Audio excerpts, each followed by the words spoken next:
আসসালামু আলাইকুম। আমি ডাক্তার বদরুদ্দোজা। আমি সহকারী অধ্যাপক হিসেবে কর্মরত আছি জাতীয় ক্যান্সার গবেষণা ইনস্টিটিউট মহাখালীতে। আজকে কথা বলতে চাচ্ছি পুরুষের একটি কমন সমস্যা প্রস্রাব করার পর প্রস্রাব ঝরা বা পোস্ট ভয়েডাল ড্রিবলিং এই অসুবিধাটুকু নিয়ে। পোস্ট ভয়েডাল ড্রিবলিং এর অনেকগুলো কারণ হতে পারে। এগুলোর মধ্যে বিভিন্ন কারণ থাকা সত্ত্বেও আমাদের কোন কাজটা করলে এই পোস্ট ভয়েডাল ড্রিবলিং বা প্রস্রাব করার পর প্রস্রাব ঝরা এই বিষয়টা থেকে অনেকাংশে মুক্ত থাকা যায়, এই বিষয়টা আপনাদেরকে জানানো এবং আপনারা যাতে প্র্যাকটিক্যাল লাইফে এটা ফলো করতে পারেন এবং এই বিষয় থেকে মুক্ত থাকতে পারেন, তখন সেজন্যই এই ভিডিওটা করা, যেন এই ইনফরমেশনটা আপনার একটু হলেও কাজে লাগে। অনেক সময় দেখা যায় আমরা প্রস্রাব করার পর বেশ কিছুক্ষণ ধরে প্রস্রাবের রাস্তায় ফোঁটা ফোঁটা করে প্রস্রাব ঝরে। আপনাকে একটা বিষয় খেয়াল রাখতে হবে, আমি একটু বুঝাই বললে জিনিসটা আপনার জন্য সুবিধা হবে।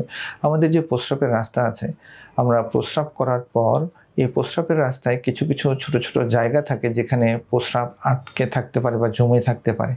এই বিন্দু বিন্দু প্রস্রাবগুলো এই পরবর্তীতে প্রস্রাব শেষ হওয়ার পর ফোঁটা ফোঁটা করে প্রস্রাব পড়ে। তো কি করলে এর থেকে মুক্ত থাকা যায়?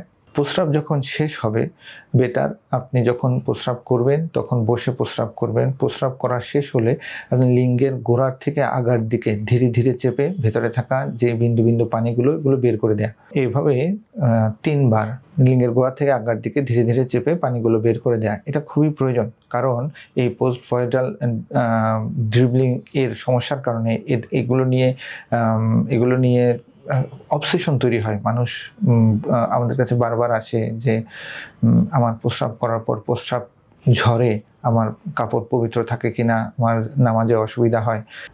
তো এই সমস্ত বিষয় থেকে মুক্ত থাকার জন্য এই আমি যে ম্যানোভারটা কথা বললাম একে বলে মিল্কিং অফ ইউরেথ্রা।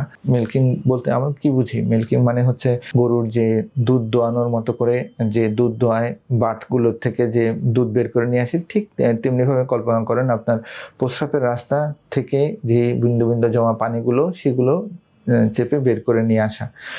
এরকম 2 থেকে 3 বার করলে আপনার প্রস্রাব করার পর যে প্রস্রাব আসার যে সমস্যাটা, সেখান থেকে আপনি অনেক অনেক মুক্ত থাকবেন। আশা করি জিনিসটা আপনার উপকারে লাগবে। আপনি প্র্যাকটিক্যাল লাইফে এটা ব্যবহার করে দেখেন, আপনি অনেকাংশে ভালো থাকবেন ইনশাআল্লাহ। ধন্যবাদ।